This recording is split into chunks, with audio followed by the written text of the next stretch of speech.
we're coming, and sure enough, we're seeing that it's Steve's ban. If you don't take it, we're gonna ban it in the second round just to take the comfort away. But even so, though, like you have a Hayabusa in the jungle, how likely are you gonna pick it up with Steve's roam? Yeah. I feel like Incendio just doesn't want to go for the Estus already right off the bat. Looking at what Incendio has drafted thus far, you already have a Hayabusa which would not enjoy that healing factor when you go in with a Shadow Kill.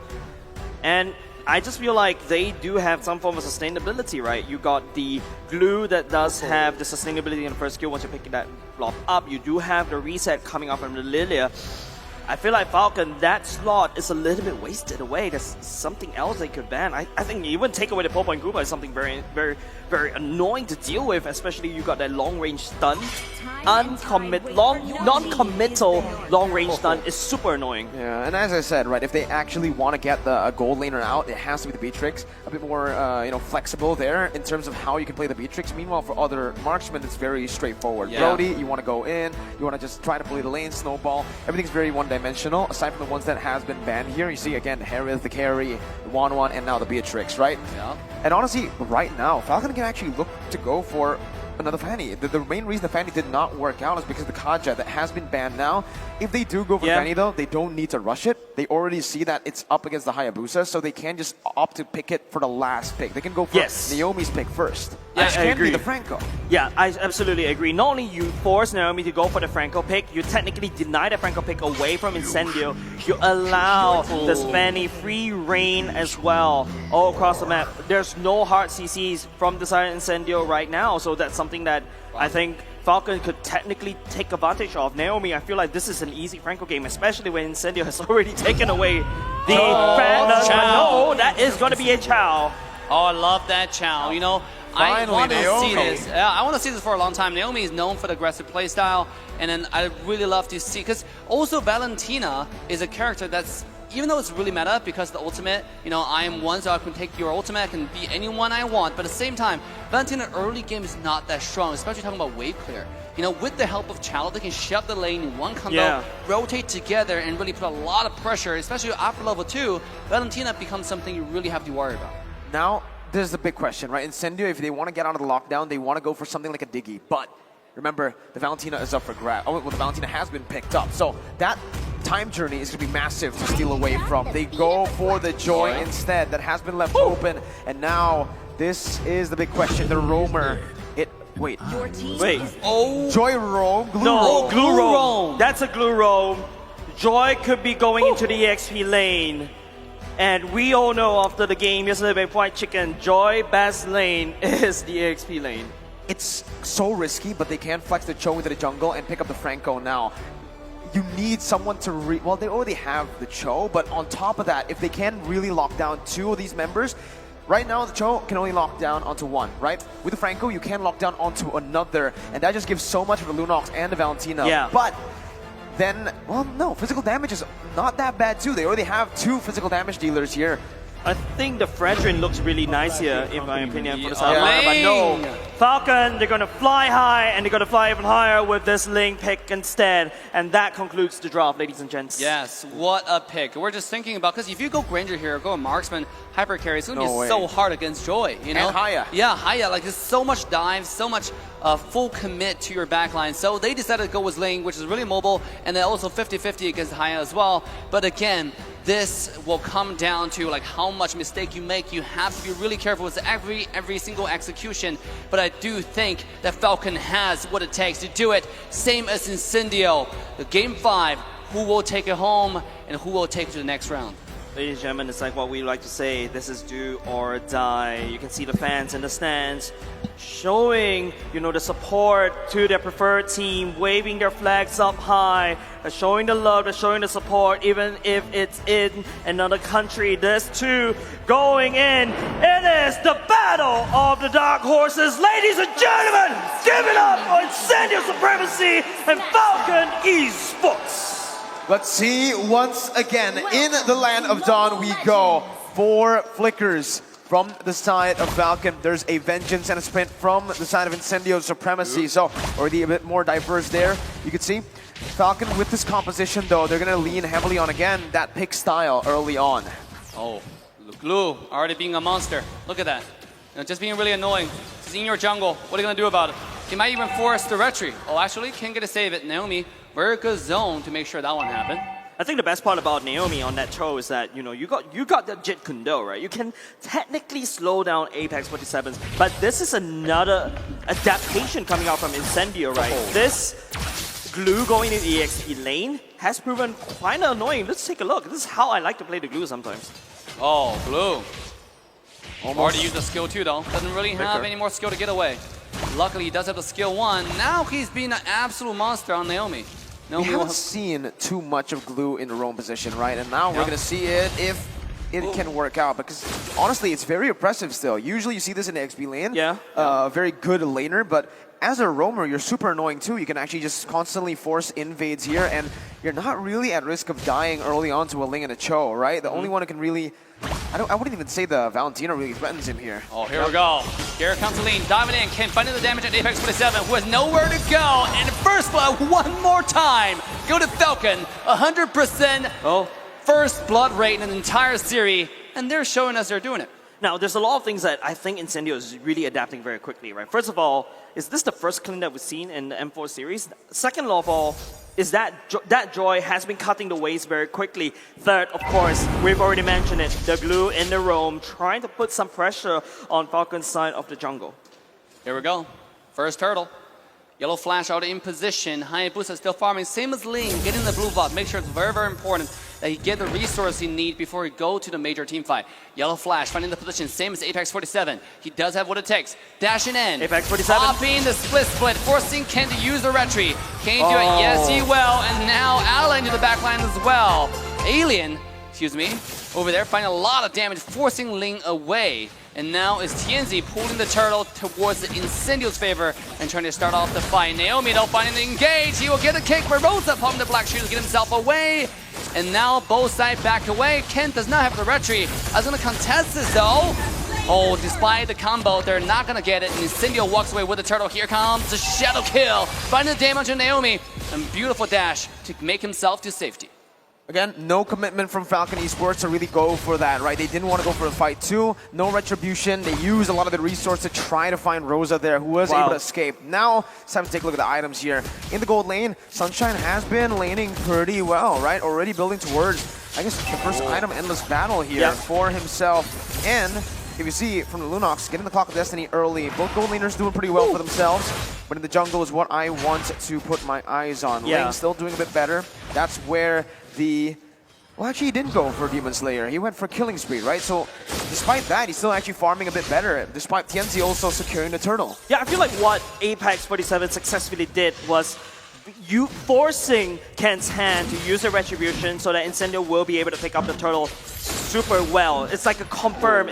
There's no reason that TNZ misses that turtle away. So, props to Apex 47 and what he's doing. Yeah, he's been an absolute goo monster, man. Like, he just going in, just putting Ken in an awkward position, right? Ken was like, oh, do I use my retry here? Oh, wait a minute. Ken actually got the blue buff. Very well done there.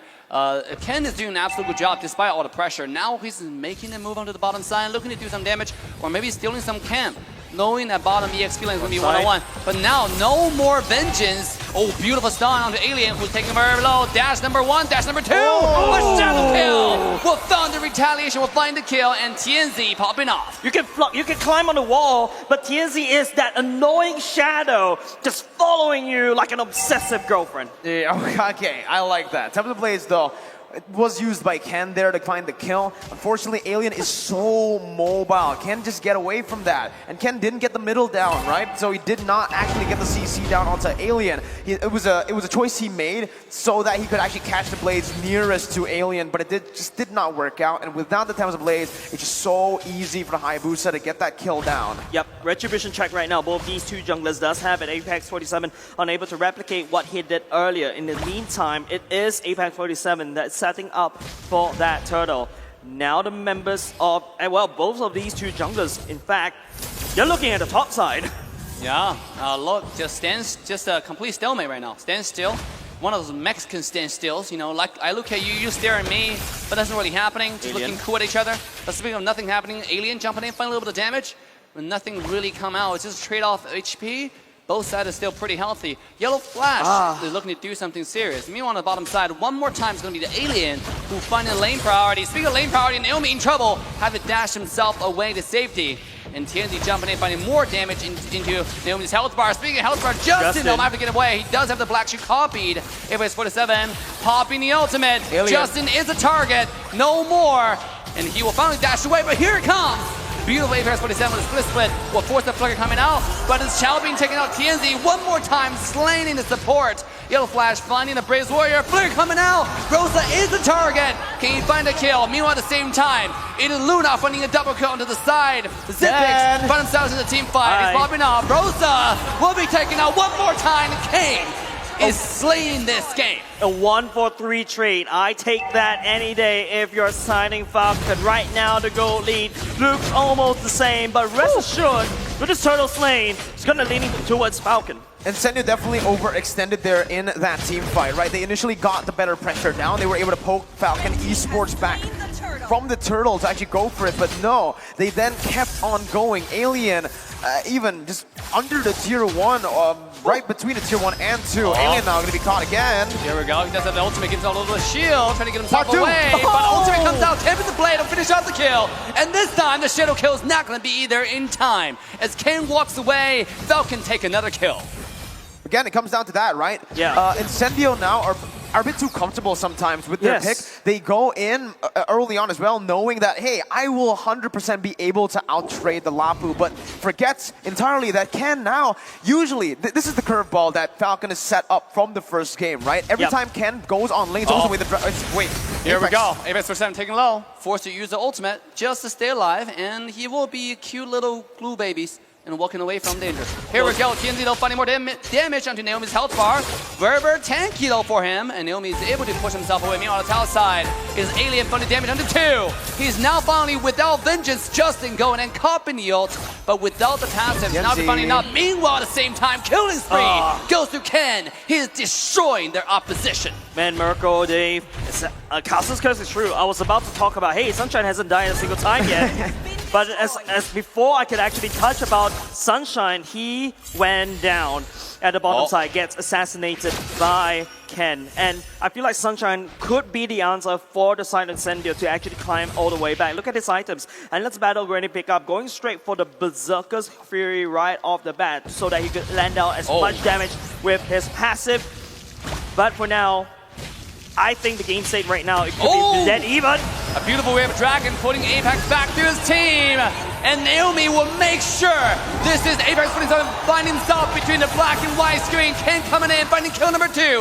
Ascension being taken out. Incendio Alien in the front line, but not going to be finding any damage now. Justin with the black shoes will secure a triple kill to Falcon and walking away safely. Falcon is dominating game 5. All right, I can finally get my point out after, what, 5 minutes of constant fights. Yeah. Jeez, all right. The curveball is, TNZ might actually interrupt me. No, all right. Curveball from Falcon, never mind. Alien. They don't want me to talk. They don't want me to talk. All right, here it is. Ken usually on the Demon Slayer, now finding on the killing spree. It's a different playstyle to the Demon Slayer, and Incendio are not prepared for that kind of lane. That's so active on the map. The Berserker's Fury and now the Endless Battle is also built up. He doesn't need the Wind Talker here in his first 2 core items because he's mainly focused on not farming, on getting the kills down, so Burst is more necessary. I like the fact that Mirko had to rap through all of that. Yes, in case TNZ jumps in. Exactly, but Apex 47 always got your back like our secret lab. Number 1 highest total assist, 136 assists. Wow, that's a lot. Yeah, that is a lot. And now look at Falcon forcing on the tier 1 tower. The minion wave is already dead. Naomi taking a lot of damage. Hyper's are coming in. The shadow kill will make sure he dies. Naomi goes down. As now Incendio fights back. Lord marching at the bottom lane in the favor of Falcon for now. I think Falcon needs that big mid control. You know this. This is the problem of not drafting a marksman in the gold lane. You don't really have a lot of pushing power. Most of the pushing power is, in fact, in Ken. Take a look. Even though you do have that Lord advantage, Falcon cannot crack that mid lane open. Yeah, bottom tier 2, though, might not have the same fate, same luck. Retribution comes out, Ken takes the red, as bottom tier 2 will slowly but surely falls down just to the minion wave alone. And now without anything to protect the mid tier 1 tower, it seems like that will be Falcon's next move, going to the mid. And with Tianzi so far behind now, he actually has to go for like 2 armor penetration items here, right? You can already see it here. It's the Hunter Strike and the Malefic Roar. Despite, again, not a lot of physical defense here. There we go. Up. They take the tower. Alien taking low. One more shot will take the kill. Tianzi. Meanwhile, at the same time, Tianzi on the side. Yellow Flash found himself in a little bit of awkward position here, trying to dash himself away. Can he do it? The Shadow Kill comes out. Might be a little bit too late to issue the ultimate. Oh my God. He dashed away just in time. Apex 47 into the back line. Despite the stun, it's Apex 47 zoning the entire side of Falcon away. And now we'll have to walk away, pop the flicker, just get himself to safety. Look at Alien, no jumping in 1v5. Maybe a little bit too ambitious. Ken jumping in, and he will find a kill. It's a 2-0. Falcon takes the fight. Yellow Flash, what an absolute Chad. Low HP, Bravest Fighter to the minions, gets the HP back, and even stuns too. And not only just that, Incendio, I think there's something wrong with their execution, right? Take a look. It was Tianzi that went in. After that, Apex tried to go in. And then after that, Aliens go in. Sunshine is already dead. There's no point for Incendio to fight. Incendio right now, they just need to buy time. But for who? Time is running out. Time is running out for Incendio, right? For Sunshine, right? You can really just say Sunshine and Rosa. They are going to be the late game carries. But looking at that, Sunshine's so easy to catch again for Falcon, right? They have so much dive. Practically every single member here can dive towards Sunshine. And Sunshine's most of the time in the team fights running away instead of dealing damage. Ken also has that BOD, so that's just more kill pressure on towards Sunshine. You know, BOD, big amount of damage going in for the side of Ken. They've already set up for this Lord for now. Incendio, they cannot step into the Lord pit or basically contest this at all. Falcon will take this free Lord. But once again, the weakness of Falcon's drop, yes, I've got a lot of damage, but I don't really have a lot of pushing power. Taking a look at his items once again, there you go. That's a BOD already being built. Look at Clint. Already having the Berserker Spirit, maybe that's enough damage. But Falcon, on the other hand, the bravest warrior coming out in Yellow Flash, is proven very hard to deal with. And not only just that, Justin always have Rosa's ultimate in his back pocket.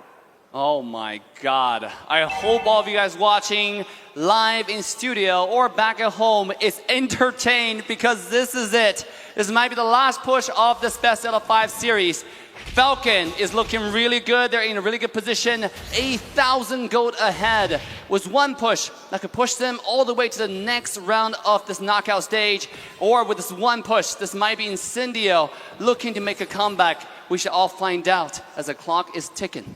I like the response though from the Clint right earlier when you saw the item build. Endless Battle, Berserker's Fury onto either a Malefic Roar or a BOD. Doesn't care about defense anymore, because at this point, they're 8,000 gold down. He needs to be that hyper carry. He needs to find that space. Even if he goes for defensive items, it's not really going to matter here, right? So the best defense is offense for him. Here we go. Lure finding the charge. Top high ground tower is already going down. Falcon looking to go in here. Mid lane high ground tower. Seems like it's going to be the second tower to fall. As now beautiful engagement from Naomi one more time. As Rosa will be absolutely obliterated from the map. Alien jumping in, but cannot find any luck or damage into the back line. And now it's the shadow kill from TNZ, finding absolutely no damage at all. And he will have to back away as Falcon now go into the mid high ground tower. Tianzi, at this rate, is tickling Yellow Flash, and they're going in right now. They're going right now. Tempest Blade has already been issued. Tianzi trying to stop the wave. He did it, but at what cost? He will have to back away. Now Yellow Flash trying to push everybody away. Sunshine trying to find the damage as much as he can. Just into the back line. He will find a kill, and he will slay the glue away. Now Falcon is making a retreat. Wow, man. 12,000 gold lead, but Incendio are still able to vent for now. 14 minutes in, they're still fighting their lives out, and you could see now, we have to take a look at the items again, because Sunshine, does he have the BOD? Does he have the Malefic Roar? At this point, well, Tianzi does. Even he does, He needs more damage. You saw how he literally gave a massage over to Yellow Flash with his shadows, right? Against Justin, he wasn't able to burst him down. As well. Yeah, there you go. It is going to be a Malefic Roar first, because it's the cheaper item. It does armor penetration, but it doesn't give you a lot of numbers. Now there's another Legion Sword going to be built in by the side of this Clint. Definitely going into a BOD, but I feel like at this stage, I may be a nerd, like what Lefel would label, but I would go for more defense at this rate. Defense? No. Honestly, at this point, you're your back is against the wall. You need to do as much damage as possible. You're so close to your base. Just go for some damage and hope for the best, right? Go guns blazing. You're 13k gold behind. No amount of magic defense is going to stop Xyp9x from, shutting you down. You can one-shot Xyp9x before you get one-shotted. That's the game plan here. Hey, by the way, I just want to say, even though everybody's saying Falcon doesn't have a marksman, but look at how fast the Lord just got shredded away, right? Lunox, dude. Lunox, dude. He just jumped in, went into the dark form. Like, next thing you blink your eye, the Lord is gone. This is the reason why, Dave, I wish that the Lunox KO shot actually applies onto the turret. Because you can see how the turret could just melt if that's the case. But unfortunately, it is going to be a Falcon Lord marching in the face of Incendio. Justin looking to the damage. Oh, Naomi coming for the engage and the lean is Ken. Everybody's being pushed away. This is Falcon's Hurricane going through the face of Incendio. Lord being taken away. Beautiful defense so far from AVAC. He finds a glue. Shut down. Out to Xyp9x. Sunshine. And now Incendio is holding on to the dear life. The minion wave is still alive. Can they do it? Oh, Justin finds the kill. Beautiful finish on Chen. Will make sure he stays alive. And ladies and gentlemen, that's it. Falcon will take the series. Man, what a beautiful game number 5. Falcon forced Incendio into a 2-2. And Falcon came back fighting. And they will stay just a little bit longer. Unfortunately for Incendio, they have been knocked out of M4. Sunshine with that glass cannon build almost being the difference that got them that final defense, but unfortunately so much damage coming out from Falcon, so much defense. That 12,000 gold lead was too much to handle in the end. Yeah, and not even with the help of the Lilia to just basically clear off the wave as quickly as possible, but there was a glimpse, a small little moment, but ladies and gentlemen,